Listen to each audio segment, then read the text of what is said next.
So I've seen a lot of buzz around prenups lately. And after 15 years in the personal finance space, my thoughts on this one have kind of evolved. So let's have a little prenup heart to heart. And at the end, I'll share my number one tip on building wealth with your spouse. Make sure to like, subscribe, and share this episode with a friend.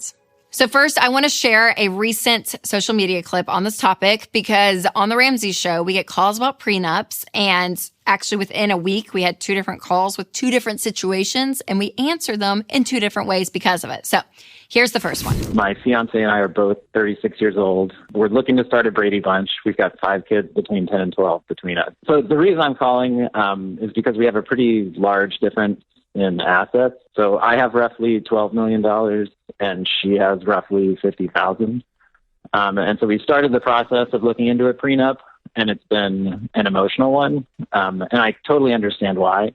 So, I mean, she feels like I wouldn't be fully entering the marriage in the same way that she is, because it feels like I'm holding assets like separately off to the side. I'm just looking for maybe more clarity and like what you guys would recommend.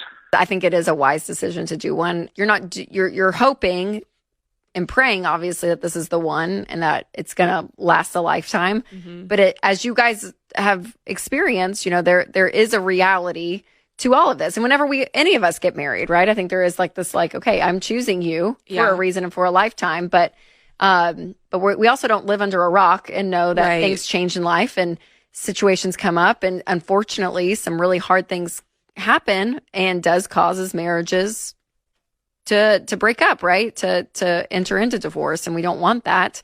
I think it can feel like the 12 million's off in this corner and we're never going to participate in it.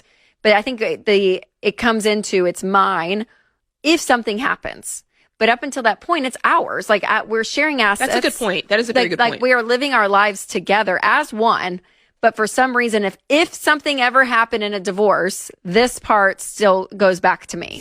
So this is a great example of when a prenup is probably wise. So if you do have a major discrepancy in your money and in your wealth going into a marriage, that is the one time I would say, hey, just think about it, because it does a couple of things. Number one, I think it just kind of clears up any level of subconsciousness of someone marrying you for your money. Right? If you're like, hey, you're not going to get this if this ends, then them going into the marriage, I don't know, there's a level there that there's kind of some peace. Also, it can kind of keep some crazy family away if they know they're not going to get anything if something happens.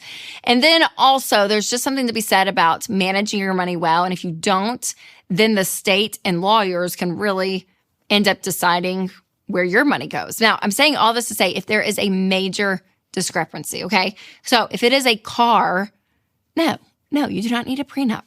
But if there is millions of dollars, that is a difference. That is the one time. But again, my original knee-jerk reaction to prenups is usually no. I don't like them. There's something about it that I'm like, ugh. I hate going in already planning for it to end. It's kind of what it can feel like. But after taking so many calls on the Ramsey show, there is this feeling of, okay, if you do have and have built something substantial, there is safety to kind of keep that at bay and to say, hey, if there is something going on. But also in the marriage, which I am not a divorce lawyer, so take this with a grain of salt because this can be considered commingling. But the money that you do have and the resources you do have, you all use that together. See it still as yours because you are going to be able to build a life together. And that's ultimately what I want for married couples when it comes to your money, that you're on the same team. You're not against each other. You are working together. So prenup or not, wanting that to be the bulk of the marriage going in, knowing we are together and we are one. Now, like I mentioned earlier, there was a second call that we got on the Ramsey show. Now, before we get to that clip, I want to tell you about Delete Me. If you don't remove your personal data from the internet, it's basically like a billboard for everyone to see because your name, address, email, even your kids' names are out there on sketchy data broker websites. And you see data brokers collect your data, sell it, and that puts you at risk for scams and fraud. But the good news is Delete Me removes your data to help protect you from phishing, harassment, and other online threats. Your family's safety and financial security are way too important to leave exposed. So go to joindeleteme.com/Rachel for 20% off their annual plans, bringing your monthly cost to under $9. Or you can just click the link in the description. All right, here's the second clip of where I answered it a little differently. Been dating my boyfriend for about a year now, and we're starting to talk about marriage. He's Australian, and basically we were talking about finances, and he would want to keep them like completely separate. He earns like a little over double what I earn. He just bought his first house as well. And it concerns me. He also mentioned maybe wanting me to sign a prenup. And I just feel not secure maybe marrying and having kids with somebody who feels, finances should be 100% separate. So we were talking about it last night, actually, and he was saying, well, I don't believe that it would be our money, if we were married. What I earn is like my money. So it would be his house, his money, and you just get the privilege of living there at a discounted rate? Is that what this future looks like? Basically, I don't think he sees it that way, but you guys are about to share a bed. You're going to have kids and share genetics that are running around in front of you. Like you're sharing every other part of your life. And yet you have to Venmo him for Outback Steakhouse? It's a business relationship, not a romantic, you know what I mean? Not a partnership. And it causes financial infidelity down the line because you have no say or transparency into what he's doing with money. Mm-hmm. He could have a spending addiction that you're totally unaware of because you don't see the account. You don't have access to the account. Is he bringing in a lot of money? Does he have like millions of dollars in an account that he's bringing in? No, he's making about 85. And he works. Okay, all right. Hold on. Can we hold on? I thought this guy was like a multimillionaire. I know. Shelby, I thought he was making like I thought he was a surgeon. I thought he was making $500,000 to $600,000, and you're like, I'm making $150,000. Yeah. I don't know.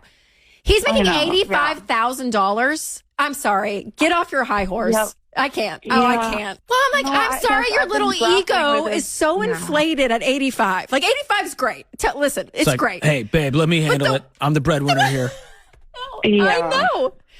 You know what? What You're happens not even making six figures, dude. Like, what happens if you make more than him? Then do you get control of the board? Well, that's been a lot of my issue because I've told him, if this is how we entered a marriage, at some point, because of some other circumstances, I could see maybe in the future I may earn more. His job is very physical. If he loses it, it's going to be an issue. And if I do earn more later on and you have an issue, I'm going to feel like, well, I hope you figure it out because that's how you treated me. And that's not the mindset I'm wanting to go to. Either way, the relationship is ruined. And you're already going into scorekeeping. Like even that scenario. Yeah. And you're not even married yet. You know what I mean? Okay, so in the comments of this video, everyone's like, what? You're a hypocrite. You told him not to get a prenup.